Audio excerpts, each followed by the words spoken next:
कहना चाहेंगे आप ही के समाज के उस स्तर पे कहीं ना कोई ऑफिसर हैं और वो ईमानदार और साफ छवि के हैं और वो सस्पेंडेड हैं, उनको बहाल करने में आपका किस प्रकार का योगदान रहेगा?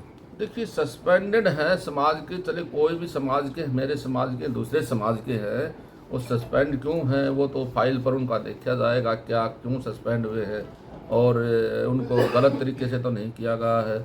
अगर गलत तरीके से किया गया है तो हम उसकी पैरवी करने के लिए तैयार हैं। अगर वो सही में जो उन्होंने कोई गलती की है, सस्पेंड की है, तो इस संविधान के मुताबिक उनको जो उन्होंने जुर्म किया उसकी सज़ा मिलनी चाहिए। तो ड्यासी समाज के माध्यम से पूरे हरियाणा में चाहते हो अपना खुद। मंत्री जी क्या कहना चाहेंगे आप ही के समाज के उस स्तर पे कहीं ना कोई ऑफिसर हैं और वो ईमानदार और साफ छवि के हैं और वो सस्पेंडेड हैं, उनको बहाल करने में आपका किस प्रकार का योगदान रहेगा? देखिए, सस्पेंडेड है समाज के, चले कोई भी समाज के, मेरे समाज के, दूसरे समाज के हैं, वो सस्पेंड क्यों हैं वो तो फाइल पर उनका देखा जाएगा, क्या क्यों सस्पेंड हुए हैं, और उनको गलत तरीके से तो नहीं किया गया है। अगर गलत तरीके से किया गया है तो हम उसकी पैरवी करने के लिए तैयार हैं। अगर वो सही में जो उन्होंने कोई गलती की है, सस्पेंड की है, तो इस संविधान के मुताबिक उनको जो उन्होंने जुर्म किया उसकी सज़ा मिलनी चाहिए। तो ड्यासी समाज के माध्यम से पूरे हरियाणा में आपके अगुवाई में काम किया जाएगा कहीं ना कहीं? बिल्कुल किया जाएगा, हर जिले में ये काम किया जाएगा, और उसके बाद एक पूरा एक डीएससी समाज का एक महासम्मेलन, एक बहुत बड़ा जनसैलाब, एक महारैली के रूप में प्रदेश में किसी भी स्थान पर हम पुरजोर एक रैली करेंगे। रोड शो की थोड़ी रूपरेखा बताएं दर्शकों को। देखिए, रोड शो का तो ये इतना ही था। मैं दर्शकों को बताना चाहूँगा, कल यहाँ माननीय मुख्यमंत्री नायब सैनी जी का रोड शो है, उसके लिए भी मैं यहाँ डीएससी समाज के लोगों से बार बार फ़ोन मेरे पास आ रहे थे। मैंने कहा मैं वहीं आप लोगों से मिल के आऊँगा, और सौभाग्य से कल का रोड शो है तो मैंने उसके लिए भी यहाँ डीएससी समाज के जितने लोग आए सभी से निवेदन किया है, कल ज़्यादा से ज़्यादा संख्या में आप रोड शो में शामिल हों। और यहाँ तक मेरा आने का मोटिव भी यही था, हम चुनावी समर में हैं और भारतीय जनता पार्टी के झंडे लेकर के हम वहाँ से नारेबाजियों के साथ जो है भारतीय जनता पार्टी के नारे, नायब सैनी जी के नारे लगा करके यहाँ एक प्रकार से एक माहौल के रूप में हम आए हैं। लोगों को ये पता चले, विपक्ष के लोग ये कहते हैं हरियाणा में कुछ नहीं, ऐसा कुछ नहीं है, तो मैं उनको बताना चाहता हूँ, वो बात मेरी अच्छी तरह से आपके चैनल के माध्यम से कान खोल करके ये सुन ले, हम प्रदेश में तीसरी बार भारतीय जनता पार्टी की सरकार बनाएंगे, और यहाँ से 4 तारीख को आने वाले परिणाम रहेंगे वो हमारे पक्ष में रहेंगे। 4 तारीख के बाद यहाँ कांग्रेस सत्ता हरियाणा से बाहर हो जाएगी, ऐसा मैं आप लोगों को कहना चाहूँगा। बीजेपी अगर बात करें डीएससी समाज को, कितने 17 में से कितने लोगों को टिकट दे रही है? मोटा मोटा सवाल है ये तो। देखिए मैडम, ये मेरा विषय नहीं है, ये सिर्फ नेतृत्व का है। हाँ, मैं बताऊंगा। हमने अपने माननीय मुख्यमंत्री जी को जो आंकड़े बताए थे डीएससी नौकरियों को लेकर के, हमने उसमें सारी बातें हमने कही थी। 17 में से 14 सीटें एक ऐसी सीटें हैं जहां पर डीएससी समाज का वोट बैंक 60 से 70% है। ये हमने माननीय मुख्यमंत्री जी के सामने भी कही, और हमारे पास ये आंकड़े भी हैं। और वो शीर्ष नेतृत्व का काम है, वो कितनी सीटें डीएससी समाज को दें, हमें और जितने भी सीट देंगे हमें स्वागत करते हुए, कोई भी यहाँ से कमल का फूल लेकर के आएगा, हम उसको पुरजोर उसका समर्थन करते हुए उसको जिता करके भारतीय जनता पार्टी की सरकार बनाने में कामयाब। पूर्ण रूप से स्वस्थ है कि बीजेपी की? मैं 1000% स्वस्थ हूँ मैडम। धन्यवाद। कर्ण कमल से क्या आगाज करना चाहते हैं आज? देखिए, आज तो सिर्फ इतना ही था, आगाज तो चुनाव में हम आ ही गए हैं। आज केंद्रीय चुनाव समिति की बैठक है, उसमें विधानसभा की टिकटों पर जो उम्मीदवार हैं जिनके पैनल में नाम गए उन पर मुहर लगनी है। आज या कल में जैसे लिस्ट आएगी बाहर, उसके बाद शुरू हो जाएगा सभी लोगों का यहाँ प्रदेश में काम। धन्यवाद।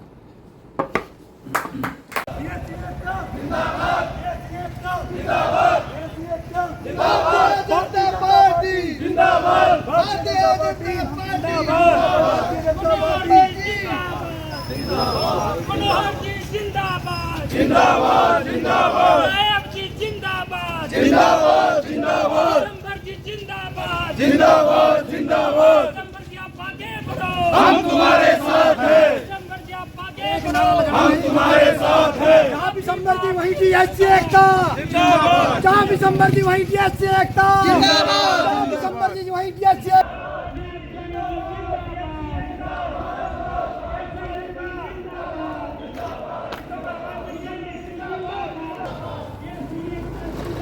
जिंदाबाद जिंदाबाद जिंदाबाद जिंदाबाद जिंदाबाद।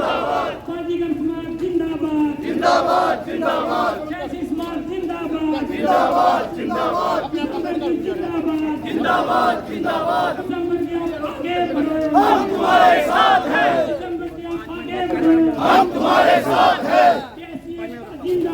जिंदाबाद जिंदाबाद जिंदाबाद जिंदाबाद जिंदाबाद जिंदाबाद जिंदाबाद। भारत माता की जिंदाबाद। हमारा नेता कैसा हो, हमारा नेता कैसा हो, जिंदाबाद।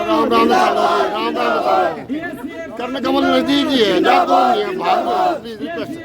राम राम, कोई बात नहीं, राम राम।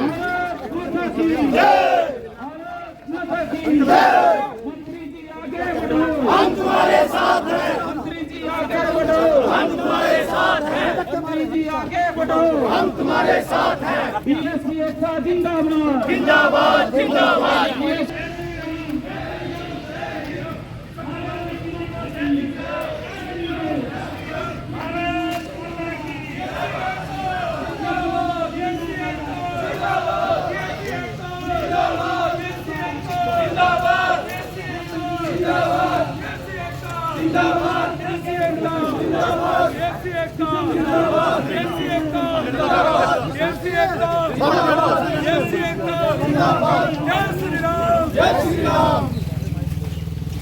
दिसंबर जी तुम आगे बढ़ो, हम तुम्हारे साथ हैं, दिसंबर जी तुम आगे बढ़ो, हम तुम्हारे साथ हैं। आवाज दो, आवाज दो, हम एक हैं, आवाज दो। हम एक हैं।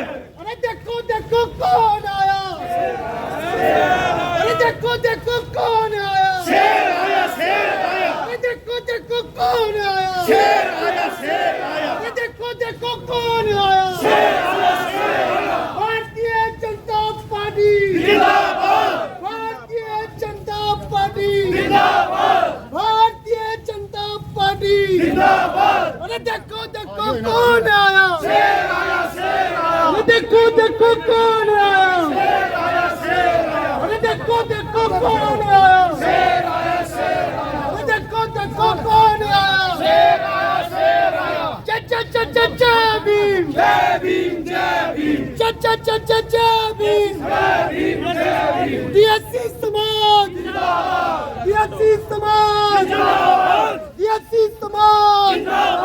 अरे देखो देखो कौन आया, अरे देखो देखो कौन आया, मंत्री जी तुम आगे बढ़ो, हम तुम्हारे साथ हैं, Bharatiya Janata party, Bharatiya Janata party, Bharatiya Janata party, Bharatiya Janata party. मंत्री जी आगे बढ़ो, हम तुम्हारे साथ हैं, मंत्री जी आगे बढ़ो, हम तुम्हारे साथ हैं, मंत्री जी आगे बढ़ो, हम तुम्हारे साथ हैं। मंत्री जी आगे बढ़ो। भारतीय जनता पार्टी जिंदाबाद, भारतीय जनता पार्टी जिंदाबाद, भारतीय जनता पार्टी जिंदाबाद, जिंदाबाद, जिंदाबाद, जिंदाबाद। नायक जी को जय श्री राम, जय श्री राम, जय श्री राम, नायक जी को जय श्री राम, जय श्री राम, जय श्री राम। मंत्री जी आगे बढ़ो, हम तुम्हारे साथ हैं, मंत्री जी आगे बढ़ो, हम तुम्हारे साथ हैं। भारतीय जनता पार्टी जिंदाबाद, जिंदाबाद, जिंदाबाद, भारतीय जनता पार्टी जिंदाबाद, भारतीय जनता पार्टी जिंदाबाद। जय श्री राम, जय श्री राम, जय श्री राम। जो मेन मोटिव है डीएससी को लेकर आज करनाल में आपने एक प्रदर्शन किया, उसका मेन मोटिव क्या है? देखिए, मेन मोटिव मैडम ये है, कल माननीय मुख्यमंत्री जी का रोड शो है और यहाँ मैं डीएससी समाज के विभिन्न संगठनों से जो लोग आए हैं और डीएससी समाज के लोग आए हैं, उनको निवेदन करने के लिए मैं आज यहाँ इनके बीच में आया हूँ। कल ज़्यादा से ज़्यादा संख्या में रोड शो में शामिल होंगे और यहाँ जो है नायब सैनिक जी रहने वाले हैं। दूसरा, मैं यहाँ एक और निवेदन करने के लिए आया हूँ डीएससी समाज के लोगों से, आने वाले चुनाव में आप पूरे प्रदेश भर में डीएससी समाज के लोग जहाँ जहाँ भी हैं, हमारी रिश्तेदारियाँ, जो हमारे जानकार लोग और जो भी डीएससी समाज के लोग हैं, आप सभी एक एक वोट भारतीय जनता पार्टी के पक्ष में डालें।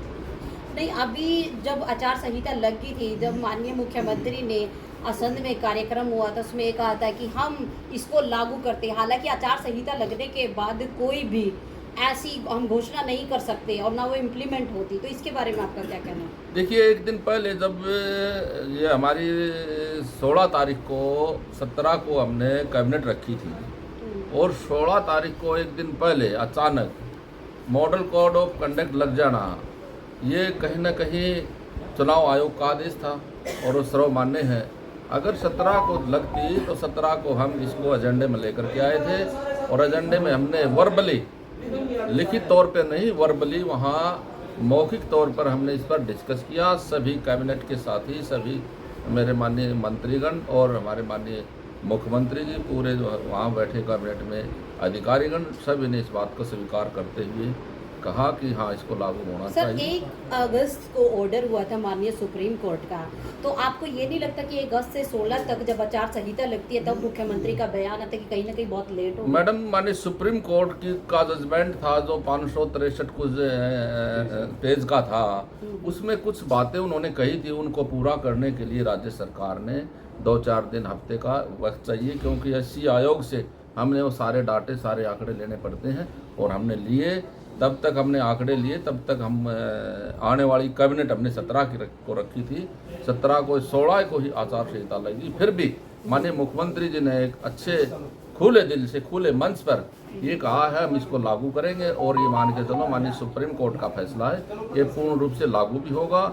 और पिछले दिनों यहाँ माननीय मनोहर लाल जी ने भी एक खुले मंच पर एक दलित सम्मेलन में भी कहा है ये जो है ना पूर्ण रूप से लागू होगा। इसमें हम एक कोटे में से कोटा, जिस वंचित वर्ग जो रहेगा किसी प्रकार से, उसको ऊपर उठाने के लिए ये संविधान में भी लिखा है, उसको लेकर के माननीय मनोहर लाल जी चंद्रशेखर आजाद ने एक टिप्पणी की थी सबसे पहले लोकसभा में, उनका ही इसके विरोध में वो आए थे कि जो क्रीमी लेयर है हम इसके पक्ष में नहीं है, हम तो जो व्यवस्था थी वैसी ही रहनी चाहिए। उसके बाद मायावती की टिप्पणी आई थी, इस पर आपका क्या कहना है? देखिए, मायावती, चंद्रशेखर कुछ भी कहता रहे, उनकी थोड़ी चलेगी। यहाँ तो माननीय सुप्रीम कोर्ट का जो आदेश था वो माननीय सुप्रीम कोर्ट से ऊपर है क्या? लेकिन रिवीजन में चले गए ना, ऐसा कुछ नहीं है, ऐसा कुछ नहीं है, ये कुछ नहीं हो, उनकी खारिज हो जाएगी, उसमें नहीं है। 7 जजों की जो खंडपीठ है उसमें उन्होंने फैसला दिया है, उसमें कोई व्यक्ति कहीं भी जा सकता है, अपना अधिकार ही से स्वतंत्र भारत। टिप्पणी पर आपकी क्या टिप्पणी है? उनकी टिप्पणी पर जाए, मेरी टिप्पणी तो ये है, मुझे लगता हो गरीब वंचित जो वर्ग है, डीएससी समाज का वर्ग जो सभी सुविधाओं से वंचित रह गया, उसके हक में नहीं है वो लोग। हमें उन सभी को बराबर रखना चाहिए। एक बाप के अगर 4 बेटे हों, 4 बेटों में 3 बेटे पूरा हक ले जाएंगे, उनको कुछ नहीं मिलेगा, चौथा बेटा एक भूखा मरेगा।